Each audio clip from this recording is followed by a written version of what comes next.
Di 20k subscriber channel Novel Official, akan adakan giveaway untuk satu orang pemenang. Syaratnya kalian harus subscriber, komen, like, share, supaya kalian bisa terpilih untuk jadi pemenang giveaway. Semoga beruntung bosku. Selamat datang di channel Novel Official. Sebelum kalian mendengarkan novel Marsekal yang Agun, yang menikahi seorang pengiring pengantin, jangan lupa like, share, dan subscribe kalau tidak ku ambil jantung kalian. Hehehehe, tanpa lama-lama lagi langsung saja kita masuk di alur cerita novelnya. Bab 311 sampai bab 320. Apakah kamu mencoba memohon pengampunan? Samuel bertanya-tanya sambil melihat-lihat. Maaf, tapi kamu terlambat. Kamu punya kesempatan. Tapi sekarang kamu kehilangannya. Kau salah paham. Zeke cepat-cepat menjawab. Aku tidak mencoba untuk meminta maaf. Aku hanya ingin mengatakan bahwa kalian semua adalah sampah. Dan bahwa kalian bahkan tidak pantas untuk disentuh olehku. Ya Tuhan, kamu benar-benar punya nyali. Samuel meraung. Kau harus mengatakannya pada Lord Hades. Zeke tetap tenang seperti biasanya. Diam, dengar. Kerumunan tercengang. Dengarkan apa? Mereka menjadi tenang. Gemuruh. Gemuruh. Apakah itu? Suara pesawat. Kamar. Kamar. Berapa banyak mobil yang ada di perdamaian? Guuran. Suara udara yang bergerak juga bisa terdengar. Apakah ada kapal yang datang? Samuel mengerutkan kening. Apa yang kamu lakukan? Ada apa dengan lirik ini? Kenapa kamu tidak melihat-lihat saja di luar? Jawab Zeke. Samuel menoleh ke seorang pria pendek di sekitarnya. Pergi lihat, Hudson. Baiklah. Hudson dengan cepat berjalan keluar dari gudang. Hanya dengan satu pandangan. Mata Hudson melebar dan jantungnya berdegup kencang. Beberapa helikopter terbang dari jarak yang tidak terlalu jauh. Di darat, ada kendaraan lapis baja dan bahkan tank menuju ke arah mereka. Kapal-kapal melayang di permukaan sungai. Tapi ini bukan poin utama. Intinya adalah semua kendaraan transportasi ini memiliki logo tentara. Dermaga yang ditinggalkan sekarang dikelilingi oleh militer. Dari angkatan darat ke angkatan udara dan angkatan laut. Astaga, Hudson ketakutan dan mengompol di tempat. Pada saat ini, dia hanya memiliki satu pikiran di benaknya. Bukankah Zeke Williams mengatakan bahwa dia telah memanggil Jenderal Utara untuk menangkap orang yang mencuri madu Poh Bear? Dia tidak benar-benar menemukan, kan? Apakah bajingan itu benar-benar memanggil Jenderal Utara? Dia menyerang di tempat. Apa yang terjadi di luar? Hudson. Suara Samuel bergema dari dalam gudang. Hudson tersentak kembali ke kenyataan. Namun, alih-alih menjawab Samuel, dia mulai melarikan diri. Melarikan diri adalah hal yang paling penting dalam situasi seperti itu. Samuel, kamu bisa mati dimanapun kamu suka. Ini tidak ada secara keseluruhan dengan saya. Samuel berbuat berkali-kali, hanya untuk tidak menerima jawaban. Dia segera menjadi marah. Sementara itu, ringkasan besar tampaknya semakin dekat. Persetan, Samuel berkomentar. Sepertinya kamu sudah memanggil beberapa bala bantuan. Ya, dan itu adalah kelompok yang cukup besar. Tapi jadi bagaimana jika mereka datang? Dengan begitu banyak dari kita di sini, kita bisa menghabisimu dalam waktu 3 menit. Kejar dia. Teman-teman, tiba-tiba, sirene mendesak meraung. Sial, kamu menelepon polisi. Kamu baru saja melanggar aturan. Tapi itu tidak masalah. Aku punya koneksi dengan polisi. Yang perlu aku lakukan hanyalah menelepon. Zeke tidak tahu harus tertawa atau menangis. Dengarkan baik-baik, itu bukan sirene polisi. Itu sirene pertahanan sipil sialan. Sirene pertahanan sipil. Apakah Anda mengganggu saya? Mengapa kita masih memiliki sirene pertahanan sipil yang menggelegar di zaman sekarang ini? Gokil. Suara yang menghancurkan bumi memotong pembicaraan Samuel. Gudang gelap itu langsung menjadi terang. Detik berikutnya, saat angin bertiup, ada bau mesiu yang kuat di udara. Semua orang tanpa sadar melihat ke atas. Langit-langitnya hilang. Langit-langitnya benar-benar hilang. Itu menghilang dalam sekejap. Astaga. Apa itu? Apakah kalian melihat sesuatu? Samuel bertanya. Gemetar. Sebuah meriam. Itu adalah bola meriam. Teriakan salah satu antek. Langit-langitnya terkena meriam. Sebuah meriam. Mengapa ada meriam di sini? Gemuruh. Gemuruh. Beberapa helikopter perlahan terbang dan muncul di depan mata semua orang. Dipasang ke helikopter adalah meriam otomatis. Pikiran Samuel berubah menjadi kacau balau. Persetan militer di sini. Ada kemungkinan kita akan ditangkap jika rencana kita gagal hari ini. Dia masih tidak menyadari bahwa Zeke lah yang telah memanggil militer. Apa lelucon? Bagaimana mungkin seseorang dari dunia bawah tanah dapat meminta bantuan dari militer? Hanya untungnya saya bahwa mereka sedang melakukan latihan militer sekarang. Lari, lari, jangan sampai ketahuan, teriak Samuel. Kelompok itu mulai melakukan konstruksi keluar dari gudang. Namun, mereka segera kembali. Sudah berakhir, kita sudah selesai. Samuel belum melangkah keluar, jadi dia tidak tahu apa yang sedang terjadi. Apa yang terjadi di luar? Mobil dan tank lapis baja. Seseorang berteriak, kami telah dikepung. Apa-apa? Kaki Samuel melunak dan dia hampir jatuh ke lantai. Untungnya, dia berhasil berdiri tegak. Setelah menopang dirinya sendiri dengan dinding di sebelahnya. Mobil lapis baja, tangki, kami dikelilingi, kotoran, kami hanya sekelompok preman. Ada apa dengan helikopter dan tank? Apakah itu masuk akal? Kami bahkan tidak layak diperlakukan seperti itu. Sungai, lompat ke sungai dan kabur dari sana. Samuel berteriak sambil mencoba mengingat ketakutannya yang luar biasa. Kerumunan kembali sadar dan mengerumuni jendela. Tapi pemandangan sungai membuat mereka lebih kecewa. Sungai itu sudah penuh dengan kapal angkatan laut. Tidak mungkin keluar dari situasi ini. Samuel sangat putus asa sehingga dia duduk di tanah. Sudah berakhir. Kita benar-benar selesai untuk. Zeke berjalan mendekat dan menamparkan wajah Samuel. Apakah kamu jatuh karena tangkapanku yang mudah? Tatapan membatu semua orang jatuh pada Zeke. Mudah ditangkap. Jadi ini yang dia maksud sebelumnya. Dia mengatur agar semua orang ini datang. Samuel menelan ludah. Kamu benar-benar menelepon Jenderal Utara. Dia bertanya dengan suara yang sangat gemetar. Orang-orang ini adalah anak buah Jenderal Utara. Ah, siapa kamu? Zeke memberikan senyum yang dalam. Tebaklah. Samuel mulai memutar otak. Hanya ada satu orang yang bisa memimpin Jenderal Utara. Dan itu adalah Marsekal Agung. Semua orang tahu bahwa Great Marshal adalah seorang Williams. Orang ini memiliki nama belakang yang sama. Mungkin. Samuel memejamkan matanya dengan kecewa saat air mata mengalir di wajahnya. Dia benar-benar siap untuk mati. Bagaimana dia hidup bisa setelah menyebabkan masalah bagi Marsekal Agung? Itu sama mustahilnya dengan melihat matahari terbit dari barat. Bang, pintu gudang terbuka. Letnan Serigala Tunggal menerobos masuk dengan pasukannya. Jangan bergerak, letakkan tanganmu di kepala dan berlutut. Atau kami akan menembak. Kerumunan sudah lama menyerah. Jadi mereka menurut tanpa perlawanan. Namun saja, seseorang cukup marah untuk membela diri. Mengapa? Mengapa Anda menangkap kami? Letnan itu ragu-ragu sejenak. Sebelum menuduh. Karena kamu mencuri madu beruang poh. Keheningan terjadi. Zeke mulai berjalan keluar dari gudang dengan tangan di belakang punggungnya. Soul Wolf dan anak buahnya sudah berdiri di luar.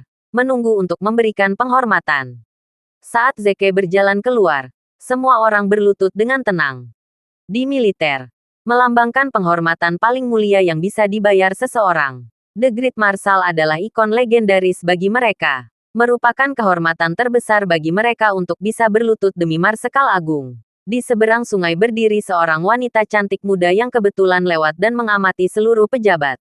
Dari sana, dia melihat seorang pria berdiri tegak, saat semua orang bersandar padanya. Sosok tinggi itu langsung membuatnya terpesona. Sampai matanya berkaca-kaca. Nah, itulah yang saya sebut sebagai pahlawan sejati. Itulah yang saya sebut pangeran tampan saya. Wanita itu dengan cepat mengeluarkan ponselnya, mengambil beberapa gambar, dan mulai mencium layar ponselnya. Kalau saja aku bisa melihat wajahnya, menikmati malam keintimannya, aku akan mati tanpa penyesalan. Lone Wolf pergi secepatnya. Tentu saja, dia juga membawa pergi 500 penjahat. Kemudian, Zeke menelepon Darren Collins. Saya telah mengamankan dunia bawah tanah Riverdale. Datang dan ambil alih. Jangan lupakan larangan saya. Darren yang tidak tahu apa-apa menatap kosong ke teleponnya. Apa yang dikatakan Tuan Williams? T-Rex bertanya tidak sabar. Apakah dia membutuhkan cadangan? Darren menggelengkan kepalanya. Mer Williams mengatakan bahwa dia mendaratkan pasukan di bawah tanah Riverdale ini. Dia ingin kita sebagai kepala dan bertanggung jawab. T-Rex merasa skeptis. Dia merawat lebih dari 500 orang dari dunia bawah tanah Riverdale sendirian. Bisakah kamu benar-benar percaya itu? Sejujurnya, Tidak juga, tapi itulah yang baru saja dikatakan Mer. Williams. Dia laki-laki. Laki-laki selalu punya ego masing-masing. Tuan Williams tidak kecuali. Mari kita bangkitkan dia. Ayo pergi. Kedua pria itu diam-diam menyusup ke pasukan dunia bawah distrik Riverdale, membawa lebih dari 300 orang bersama mereka. Pada akhirnya, mereka melupakan semua tentang larangan Zeke. Saat memasuki Riverdale, Darren membagi waktu untuk merebut setiap zona bisnis abu-abu. Dia menerima laporan bawahannya 1 jam kemudian. Tidak ada yang menjaga klub malam, Tuan Collins. Hanya ada 2 pria yang mengawasi kasino. Mer. Collins. Kami mengambil alih dengan mudah. Klub karaoke Riverdale benar-benar mati, Tuan Collins. Aku takut. Mungkinkah ini semua jebakan? T-Rex dan Darren bertukar pandang setelah menerima berita melalui walkie-talkie. Rahang mereka jatuh saat mata mereka melebar. Tuan Williams sama sekali tidak membangun untuk melindungi egonya. Dia benar-benar mengambil alih kekuatan dunia di bawah Riverdale. Dia merawat lebih dari 500 orang sendirian. Apakah dia bahkan manusia? Tidak. Dia benar-benar tidak. Grand Imperial Tea House ramai dengan gangguan dan kegembiraan. Setiap pemimpin daerah dengan antusias berdebat tentang bagaimana membagi kekuatan dunia bawah kota O'Hare. Bagi mereka, Zeke Williams sekarang sudah mati dan dunia bawah tanah O'Hare telah kehilangan kegembiraan. Mereka semua berharap untuk mengambil alih domain. Hades menarik napas dalam-dalam sebelum berkata, "Cukup. Tenang, kamu bisa melanjutkan diskusimu tentang cara membagi O'Hare nanti. Untuk saat ini, saya memiliki misi untuk kalian semua." Semua orang segera mengingat dan menatap Hades dengan kagum. "Ada apa? Hades, kami akan melakukan apapun untukmu." Hades menjentikkan jarinya. "Bawa itu." Sekelompok pelayan berjalan masuk, membawa jam. "Berikan jam ini pada T-Rex saat kau hendak mengklaim kota O'Hare." Aku selalu baik pada T-Rex. Tapi kali ini, dia benar-benar menyakiti perasaanku. Sebuah selai. Dia mencoba mengatakan bahwa waktu T-Rex sudah habis. Dia memberi isyarat kepada kita untuk menghabisinya. Kerumunan langsung menyatakan kesetiaan mereka. "Jangan khawatir, Hades. Kami akan menyelesaikan ini tanpa hambatan."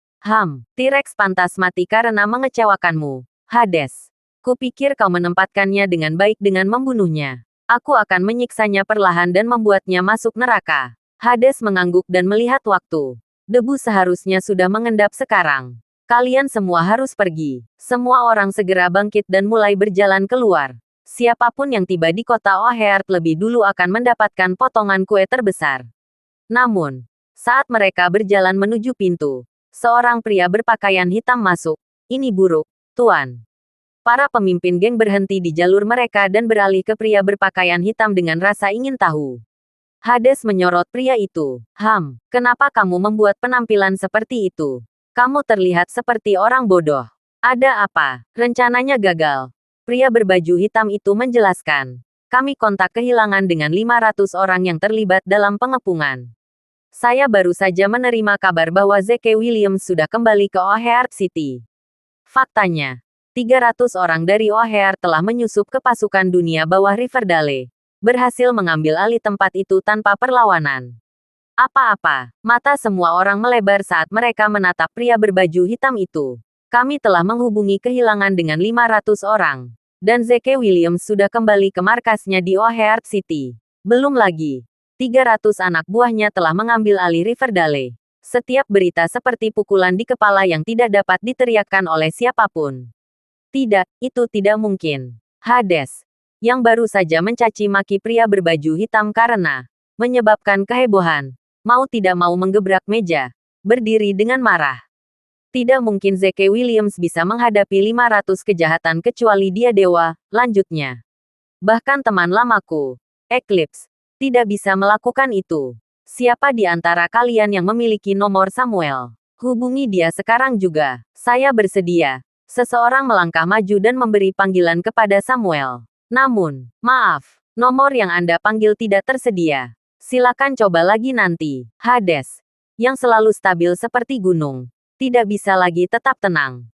Kakinya bergetar saat dia perlahan duduk kembali. Tepat sebelum ini, dia telah membual bahwa Zeke Williams pasti akan mati dan bahwa orang-orang ini dapat membagi kota O'Hare di antara mereka sendiri. Dia bahkan mencatat mereka untuk memberi T-Rex sebuah selai. Namun, Zeke Williams benar-benar miskin keadaan. Zeke Williams baru saja memukul keras di wajahnya. Wajahku baru saja ditampilkan oleh seseorang. Ini konyol, absurd, sulit dipercaya. Sekelompok pria yang berdiri di pintu sama sekali tidak tahu apa yang harus dilakukan. Hati mereka telah lama terguncang. Bukan karena kemampuan Zeke Williams, tetapi karena Hades telah mengalami kekalahan total. Di tengahnya nyaman. Ada juga suasana canggung. Mereka merasa malu pada Hades. Dipermalukan di depan kita semua pasti mengerikan. Hades menyesap tehnya dan menenangkan dirinya. Pergi, cepat dan selidiki. Pasti ada sesuatu yang lebih dari Zeke Williams. Ya Pak, jawab pria berbaju hitam singkat sebelum pergi. Eclipse mengambil napas dalam-dalam dan perlahan berjalan keluar. Perintah Hades tidak dimaksudkan untuk pria berpakaian hitam. Itu dimaksudkan untuk Eclipse. Kerumunan mengejutkan sekali lagi. Eclipse akan bergerak sendiri. Belum ada orang lain yang layak untuk campur tangan Eclipse selama beberapa dekade terakhir.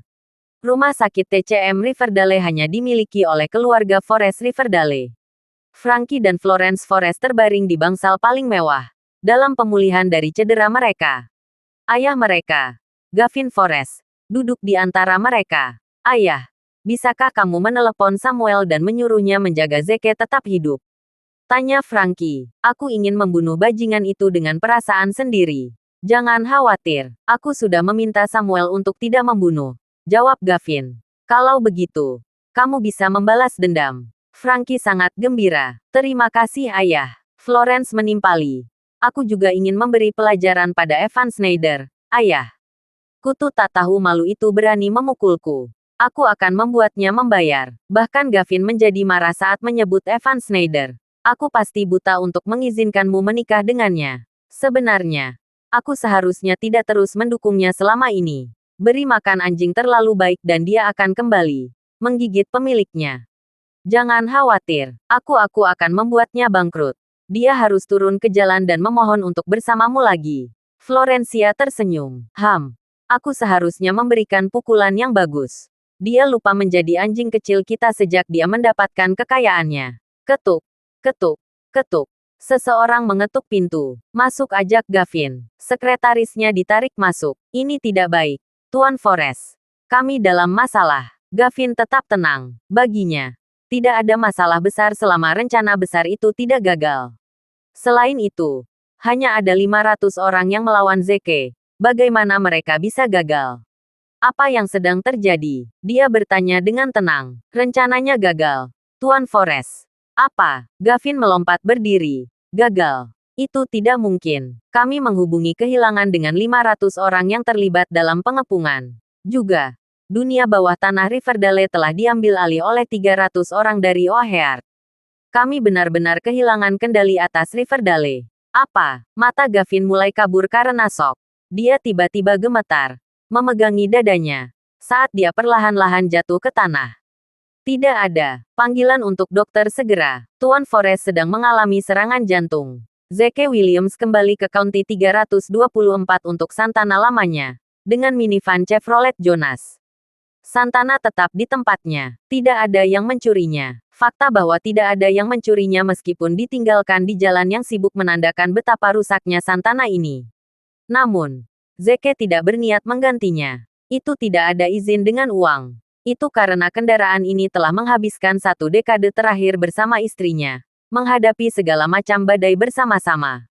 Dia menghargai teman lama ini. Zeke mengeluarkan ponselnya dan memutar nomor Darren Collins. Apakah Anda membawa larangan saat saya bertanya? Collins. Collins tertawa malu-malu. Maaf, Pak Williams. Begitu terfokus pada pengambilan alih Riverdale sehingga saya lupa tentang pelarangan. Zeke mulai mengamuk padanya. Tapi kamu masih memikirkannya. Kamu lupa tentang banku. Tapi ingat untuk mengambil alih Riverdale. Tidak bisakah kamu membedakan mana yang jelas lebih penting? Darren sangat bingung. Tentu saja. Saya tahu apa yang lebih penting. Ini adalah dunia bawah tanah Riverdale.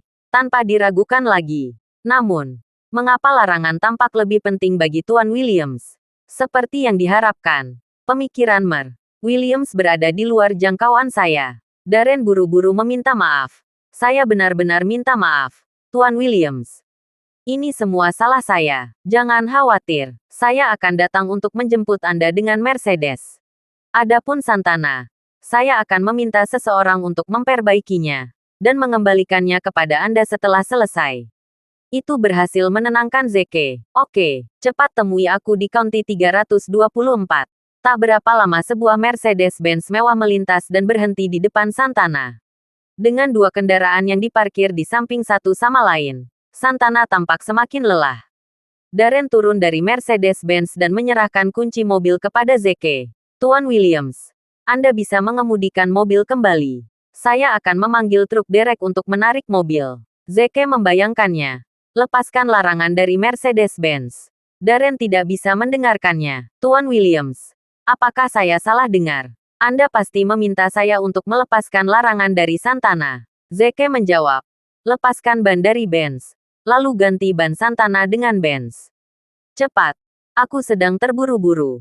Darren kehilangan kata-kata. Dengan serius. Satu larangan Benz lebih berharga daripada Santana Anda. Bagaimana dengan ban kebanggaan Benz yang beralih ke Santana? Akankah Santana mampu menangani larangan mahal Benz? Meskipun mengeluh dalam hati, dia tidak berani menunjukkannya. Diam-diam menderita sambil menahannya.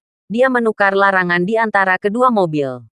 Zeke pergi di Santana, meninggalkan Darren dalam keadaan kebingungan. Santana tua itu dipasangi ban mahal Benz.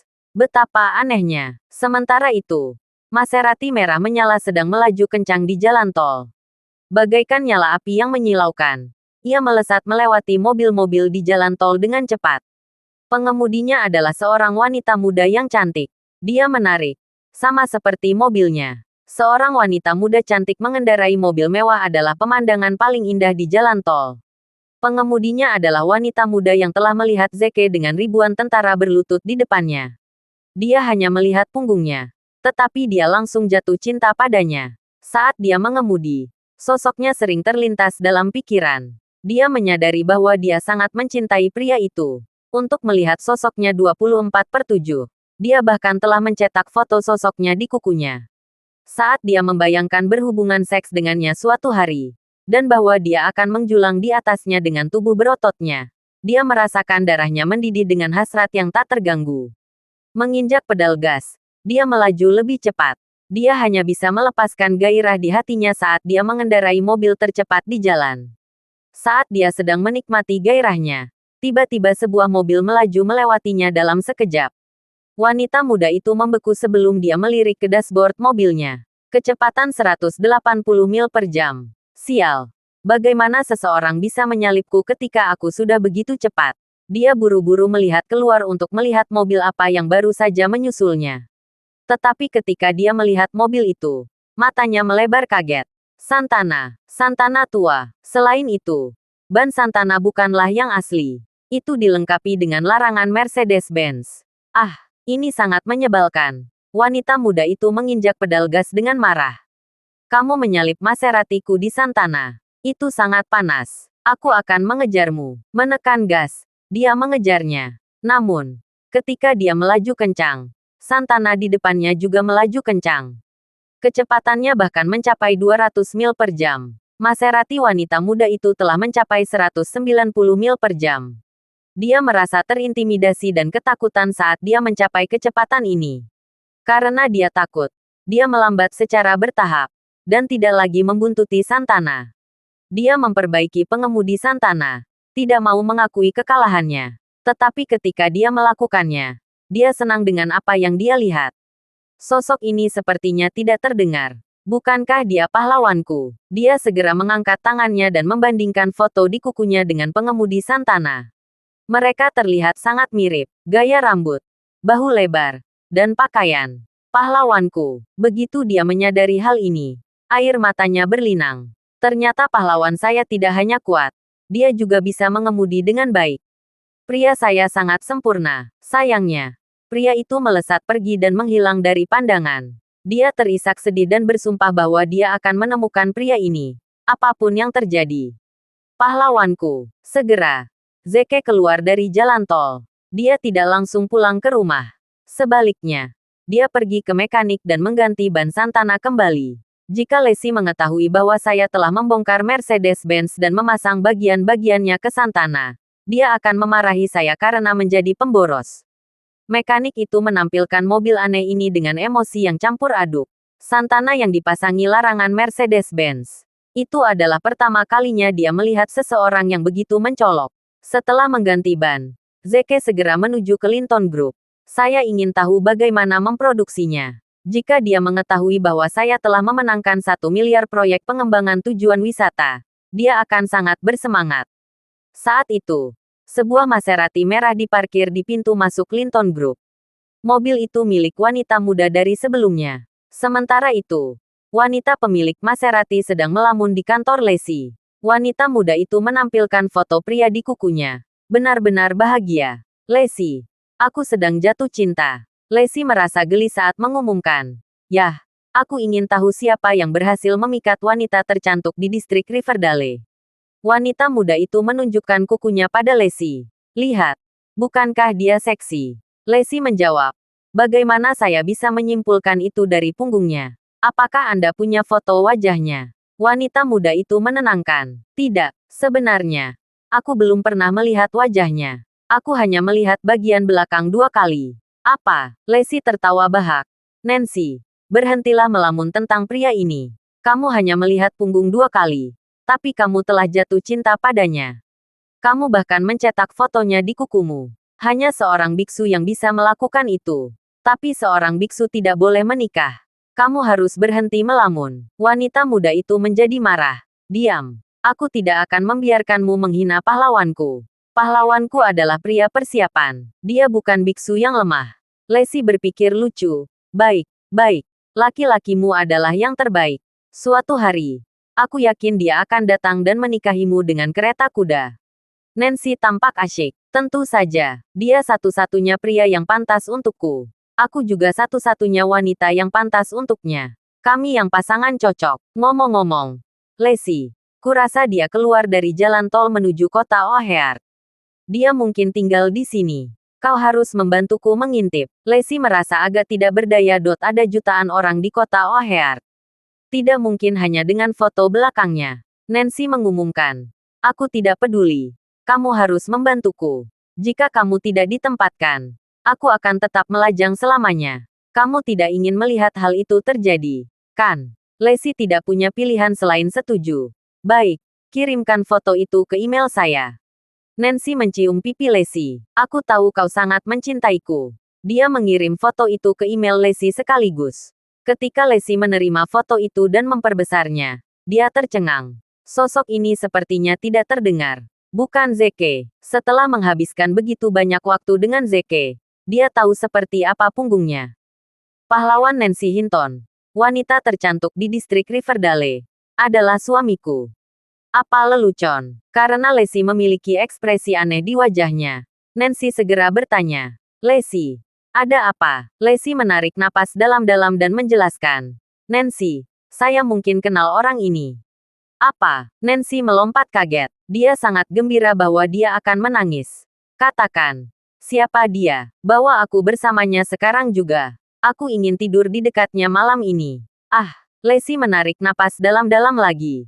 Ini mungkin suamiku. Zeke Williams. Gedebuk. Nancy terkejut mendengar berita yang menghancurkan itu dan jatuh ke sofa. Suamimu. Mustahil. Kamu pasti salah paham. Ngomong-ngomong. Apa pekerjaan suamimu? Mengapa ribuan tentara berlutut di hadapannya? Lacey menggelengkan kepalanya. Dia seorang wiraniaga yang bekerja untukku. Dia mampu. Tapi dia jauh dari seseorang yang memimpin ribuan tentara. Nancy tertawa terbahak-bahak saat kesuraman di wajahnya menghilang. Haha, sudah kubilang. Kau salah. Suamimu hanya seorang penjual. Dia tidak akan pernah mencapai ketinggian pahlawanku. Lacey tenggelam dalam pikirannya. Aku mungkin salah. Mereka pasti memiliki sosok yang mirip. Tiba-tiba, sebuah pikiran muncul di benak Nancy. Dia bertanya dengan nada tegas. Lacey, apakah Anda mengatakan bahwa suami Anda adalah seorang penjual yang bekerja untuk Anda? Lacey mengangguk. Ya, ada apa? Nancy meledak dengan kemarahan saat itu. Dia bekerja untukmu. Itu artinya dia hidup darimu. Lacey, ini terlalu berlebihan. Aku menaruh harapan besar padamu. Tapi kau malah menjadikan dirimu menjadi pria simpanan. Bagaimana bisa? Kakak iparku setidaknya harus bisa menghidupi keluargamu meskipun dia bukan pahlawan. Tapi sekarang, dia hidup darimu. Ini sangat menyebalkan. Kamu harus bercerai. Lacey buru-buru menjelaskan. Nancy, tidak seperti yang kau pikirkan. Dia cukup cakap. Jadi bagaimana jika dia mampu? Dia hanya bisa menyenangkanmu di ranjang. Ketika dia tidak menyenangkanmu di ranjang, dia akan menghabiskan uangmu. Nancy memotong dan menyela. Lacey tidak tahu harus tertawa atau menangis. Sepertinya Nancy salah memahami apa yang saya maksud dengan mampu. Dia buru-buru menambahkan. Nancy, kamu salah paham maksudku. Sebenarnya, ada tingkat yang berbeda untuk menjadi tenaga penjual. Omong-omong, bukan begitu. Nancy, ku dengar uang yang kau peroleh bisa memberi makan sebagian keluargamu. Bukan sebaliknya. Zeke melakukan hal yang sama. Nancy menjawab, kamu tidak bisa membandingkan dia denganku. Proyek yang saya tangani setidaknya bernilai 1 miliar. Ngomong-ngomong, tahukah Anda proyek pengembangan tujuan wisata di Whiteridge yang diinvestasikan oleh distrik Riverdale bernilai 1 miliar? Saya sedang berbicara dengan penyelenggara sekarang. Kami akan segera menandatangani kontrak. Menawarkan Zeke mendapatkan proyek senilai 1 miliar. Lacey mengangguk. Ya, bukankah mendapatkan proyek 1 miliar adalah tugas yang sederhana? Bangunan ini sendiri biaya 1 miliar. Proyek My Love in a Fallen City mengumpulkan setidaknya 10 miliar. Puff, berhenti memujinya. Dengus Nancy. Dia jelas tidak percaya Lacey dan berpikir bahwa dia hanya membela suaminya. Saat itu, pintu terbuka. Zeke diserap ke dalam ruangan. Lacey, aku kembali. Saat melihatnya, senyum bahagia muncul di wajah Lacey. Dia buru-buru menuangkan Zeke segelas air. Kamu pasti lelah. Ini air. Kenapa kamu pulang begitu larut? Apakah kamu mengantar orang tua Hudson? Zeke meneguk setengah air sebelum menjawab. Tidak. Mereka menolak untuk datang ke kota. Tetapi saya telah membuat pengaturan yang diperlukan. Mereka tidak perlu khawatir selama sisa hidup mereka. Lacey mengangguk. Bagus. Ngomong-ngomong, izinkan saya memperkenalkan Anda dengan sepupu saya, Nancy Hinton. Nancy, ini suamiku, Zeke Williams. Zeke mengulurkan tangannya dengan sopan, lingkaran cahaya. Namun, Nancy hanya melirik dan mengabaikannya. Rambutnya acak-acakan, dan dia tidak mencukur jenggotnya. Dia bahkan mengenakan pakaian compang camping seperti pengemis. Jika Lacey benar-benar menikah dengannya, mereka seperti Beauty and the Beast. Dia tidak tahu bahwa pria ini adalah pahlawan yang dia cari. Zeke mengerutkan kening. Sepertinya Nancy memiliki prasangka terhadapku. Tiba-tiba, Nancy mengeluarkan 500 dompetnya dan memberikannya kepada Zeke. Ambil. Baik Lacey dan Zeke tercengang. Apa yang dia lakukan? Lacey bertanya.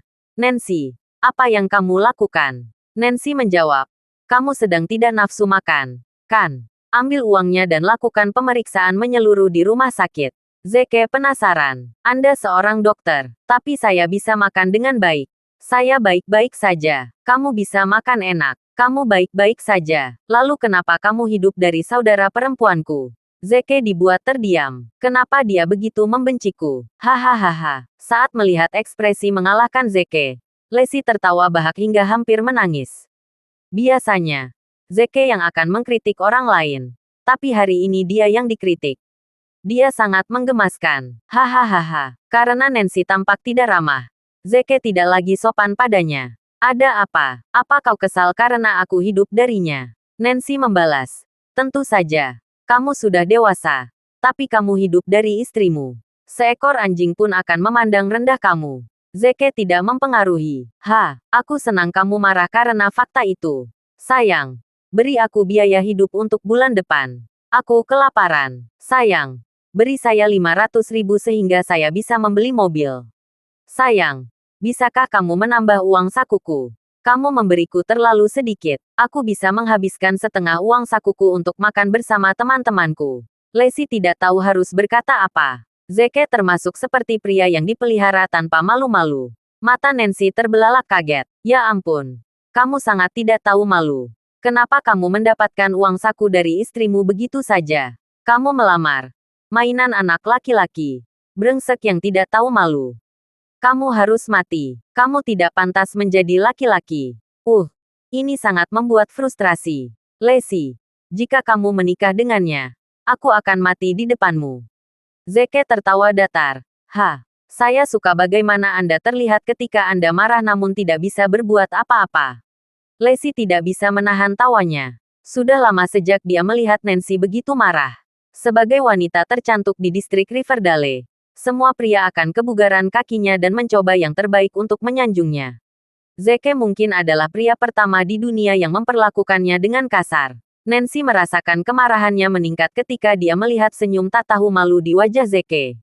Dia mengambil gelas dan menyesap udara untuk menenangkan diri. Zeke segera menyatakan, "Kamu tidak bisa minum ini." Nancy membentak, "Diam. Semua yang ada di sini adalah milik Lacey, termasuk segelas air ini. Kamu adalah orang yang ditahan. Jadi kamu tidak bisa menghentikanku." Setelah mengatakan itu, dia meneguk segelas air dengan marah. Zeke tercengang. "Saya ingin memberitahu Anda bahwa saya akan minum dari gelas itu." Lacey menggelengkan kepalanya pada Zeke, meminta agar tetap diam. Jika Nancy yang arogan mengetahui bahwa dia telah berbagi gelas dengannya, dia akan meledak dalam kemarahan. Setelah menghabiskan udara, Nancy akhirnya tenang. Mengabaikan Zeke, dia memberitahu Lacey, "Lacey, ada dua hal yang harus saya selesaikan di sini. Pertama, saya di sini untuk memberitahu Anda untuk bergabung dengan kami ketika kami memberi hormat kepada leluhur kami. Kedua, saya ingin berkolaborasi dengan Anda dalam proyek pengembangan destinasi wisata di White Ridge." Zeke tercengang. "Proyek pengembangan destinasi wisata di White Ridge? Bukankah itu proyek baru yang saya menangkan?" Nancy menjawab dengan arogan. "Ya, proyek pengembangan tujuan wisata di White Ridge yang diinvestasikan oleh distrik Riverdale 1 miliar. Kamu pasti tidak percaya setelah mendengar aku mendapat proyek sebesar itu, kan?" Maaf. Tapi aku mampu. Jangan iri padaku." Zeke tetap diam. "Saya memenangkan seluruh proyek.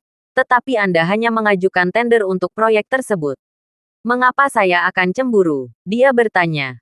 "Tapi saya tidak tahu bahwa proyek ini dialihkan dayakan ke perusahaan lain." Kamu tidak tahu apa-apa. Bung, Nancy di dalam. "Saya sudah berbicara dengan penanggung jawab proyek, Ben. Kami akan menandatangani kontrak." "Lacey, aku ingin kau menandatangani kontrak sebelum aku menyerahkannya kepada Ben.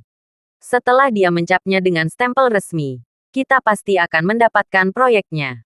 Zeke akhirnya mengerti. Ternyata Nancy sedang berbicara dengan Ben tentang mendapatkan proyek. Dia tidak tahu bahwa proyek tersebut memiliki penanggung jawab baru sekarang, yaitu saya. Lacey memegang tangannya. "Tidak.